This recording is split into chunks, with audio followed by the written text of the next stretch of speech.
السلام علیکم رحمۃ اللہ وبرکاتہ۔ آج کی ویڈیو میں بات کروں گی سورہ تغابن کے حیران کن کرشمات، اور اس کے ساتھ اللہ کا ایک ایسا غیبی نظام موجود ہے، اللہ کے اس غیبی نظام کو حاصل کرنے کا اور اللہ تعالیٰ سے رحمتوں کو حاصل کرنے کا ایک ایسا خاص اور پر تاثیر عمل آپ کی خدمت میں لائی ہوں۔ ہر مسئلے کا حل اس وظیفے میں ہے۔ فوری شادی کے لیے، جنات سے محفوظ رہنے کے لیے، دشمن کے شر سے بچنے کے لیے، لا علاج امراض کے علاج کے لیے بہت ہی مجرب وظیفہ ہے۔ حضرت محمد صلی اللہ علیہ وآلہ وسلم نے فرمایا، سورہ تغابن کی تلاوت کرنے والا ناگہانی موت سے نجات پائے گا۔ اس سورت کا وظیفہ نہایت آسان ہے۔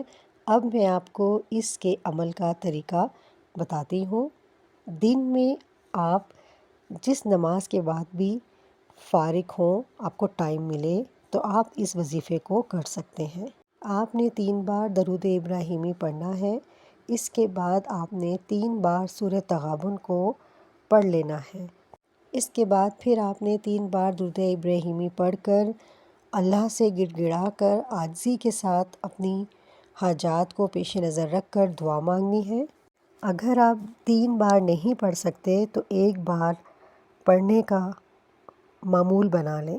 یہ میرا خود 4 سال کا آزمودہ وظیفہ ہے۔ اس سورت کی تلاوت کو اپنی زندگی کا معمول بنا لیں۔ انشاءاللہ آپ کی زندگی میں ایسا سکون، چین، راحت میسر ہوگا کہ آپ خود اس سورہ تغابن کے کرشمات، برکات اور معجزات کو اپنی زندگی میں دیکھ کر حیران رہ جائیں گے۔